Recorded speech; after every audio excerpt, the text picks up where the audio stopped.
L'info sur AL24 News, bienvenue. L'Algérie a célébré le 50e anniversaire de l'établissement de ses relations diplomatiques avec le Portugal, ainsi que le 20e anniversaire de la signature du traité de bon voisinage, a indiqué un communiqué du ministère des Affaires étrangères.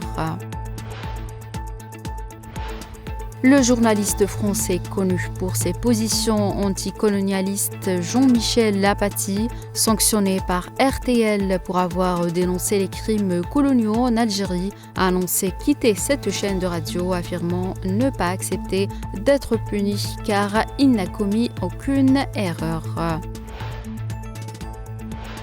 La rapporteuse spéciale de l'ONU sur les droits de l'homme dans les territoires palestiniens occupés, Francesca Albanese, a alerté hier sur un risque de génocide après la coupure par l'entité sioniste de l'approvisionnement en électricité dans la bande de Gaza.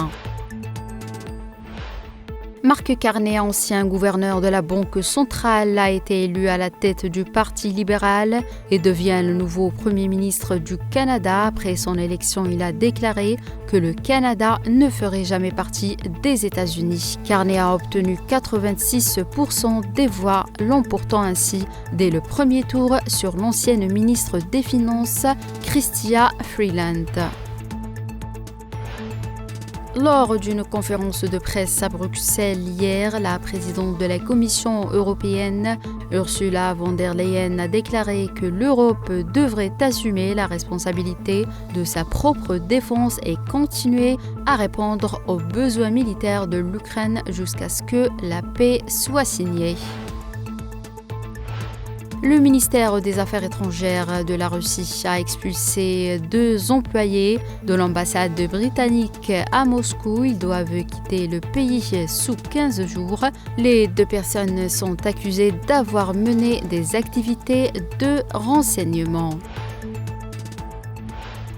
L'Iran a déclaré qu'il ne négociera pas sous la pression et l'intimidation sur son programme nucléaire après l'annulation par Washington d'une dérogation aux sanctions qui permettait à l'Irak d'acheter de l'électricité à son voisin.